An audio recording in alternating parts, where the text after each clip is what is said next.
Assalamualaikum warahmatullahi wabarakatuh. Selamat datang di channel keluarga kami Eliza Tian. Terima kasih untuk semua teman-teman yang sudah mendukung channel saya. Yang belum silakan mampir, jangan lupa subscribe, like, comment, and share. Teman, curhatan saya kali ini masalah tentang COVID-19 atau lebih familiarnya adalah virus corona.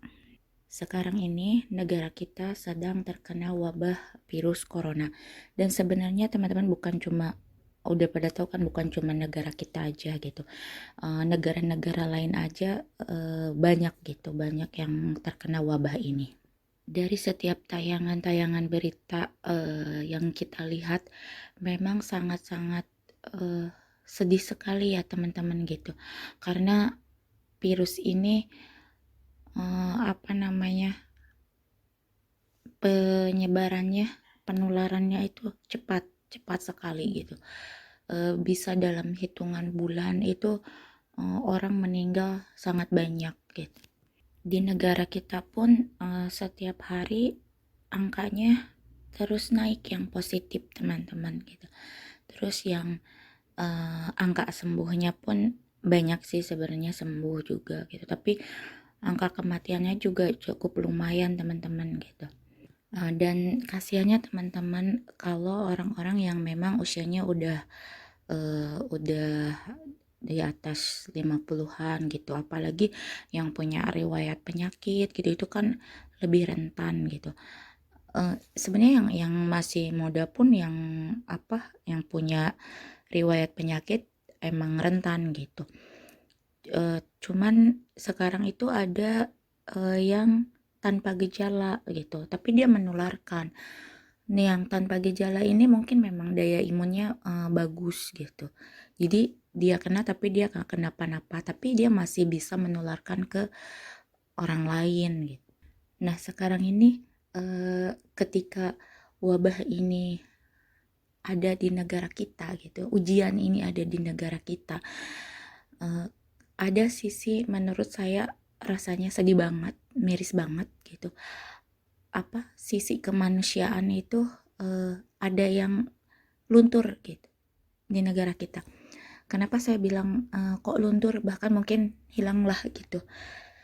Ya mau gimana gitu. Di banyak diceritakan gitu. Orang-orang medis yang memang berjuang garda paling depan gitu.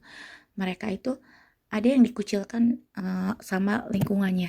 Padahal mereka itu adalah orang-orang yang berjuang paling depan. Istilahnya kalau dia bakal kena tuh kena duluan gitu. Kalau kenapa-napa tuh dia kenapa-napa duluan gitu. Karena yang langsung paling depan. Mereka yang mengorbankan istilahnya waktu, tenaga, bahkan mungkin kalau kena kan nyawa gitu. Banyak kan tenaga-tenaga medis yang sekarang itu udah gugur gitu.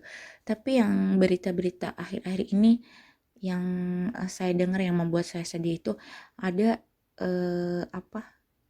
ada pihak medis yang memang istilahnya nggak nyaman di lingkungannya karena dia merawat orang yang terkena COVID itu, jadi lingkungannya agak gimana.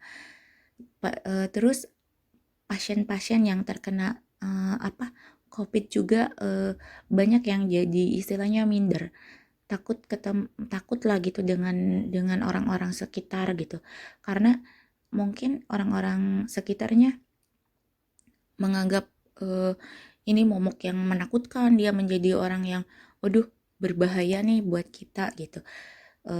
Tapi caranya yang kurang bagus gitu bersikap ke mereka. Padahal ini para medis ini, orang-orang yang garda paling depan ini beserta si pasien yang positif ini adalah orang-orang yang harus didukung secara mental. Kenapa harus didukung secara mental? Karena yang satu harus berjuang merawat, yang harus mengorbankan banyak hal gitu. Yang satunya lagi harus berjuang sembuh. Kalau mereka istilahnya dikucilkan, mereka ngerasanya takut sama lingkungan luarnya di gimana-gimanain. Jadi ketika pikiran mereka tidak bagus, imun mereka juga bisa tidak bagus gitu. Malah ini takutnya malah jadi ngedrop gitu, ngedrop ke yang sakit, ngedrop ke yang ngerawat juga. Yang paling sedih lagi adalah orang-orang yang terkena positif COVID ini terus meninggal. Dan ada beberapa daerah yang menolak penguburan jenazahnya. Itu sangat-sangat membuat saya tuh ya Allah sedih banget gitu. Bagaimana keluarganya gitu. Terus kenapa harus ditolak? Nah di sini teman-teman gitu kan harus mengubah paradigma yang salah gitu. Dalam artian gini, kita harus setiap berita yang masuk tentang masalah virus ini harus benar-benar emang disaring. Dalam arti disaring gini, harus sesuai dengan ilmunya, harus sesuai dengan kapasitas orang yang memang berkompeten memberikan pengertian tentang ini. Jadi jangan asal gini, kata orang kalau ini begini, ini kan baru kata orang dan bukan sama ahlinya gitu. Jadi kitanya udah menerima langsung, menelan mentah-mentah, terus oh iya nanti takut begini padahal secara keilmuan pun bisa dijelaskan ini bagaimana gitu kan. Secara agama pun orang yang meninggal harus bagaimana, ini kan sudah ada gitu. Tapi eh, ada paradigma yang istilahnya sampai membuat orang tuh benar-benar menolak jenazah. Jadi si jenazah yang meninggal karena COVID itu padahal mau dikubur itu udah dengan standar penguburan orang yang terkena virus gitu. Bukan asal gitu. Udah udah pakai plastik, udah pakai kain kafan dibungkus lagi dengan plastik jenazah lagi, kan udah beberapa tahap lah sampai istilahnya setelah beberapa tahap itu dimasukkan juga kan ke dalam peti gitu. Itu tuh udah standar udah benar standar penguburannya kayak gitu. Nah, jadi janganlah ketika ujian ini datang ke kita semua gitu, terus kita menerima informasi-informasi yang tidak bisa dipertanggungjawabkan, malah menghilangkan sisi kemanusiaan kita untuk orang lain. Karena si virus ini kalau inangnya mati gitu, dia pun ikut mati gitu, karena dia itu akan hinggap di inang yang hidup. Jadi kenapa itu harus dalam waktu berapa jam kan harus dikuburkan gitu, nanti dia ikut mati gitu. Nggak ada penyebaran lagi. Penularan itu dari orang yang masih hidup ke orang yang hidup gitu kan. Jadi jangan termakan sama berita-berita yang tidak bisa dipertanggungjawabkan gitu. Jadi kita lebih selektif gitu, ini mencari informasi tentang tentang masalah virus ini. Karena memang sih virus ini adalah masih baru, walaupun ini tipe 2 tapi kan baru, tipe 2 baru gitu, istilah baru ini virusnya, dan masih semua pihak itu mengkaji banyak hal gitu untuk cara penanganannya. Pada akhirnya ini adalah menjadi tanggung jawab kita bersama gitu untuk melawan virus ini gitu. Harus bekerja sama gitu. Kita harus semuanya harus saling gitu. Semua pihak gitu.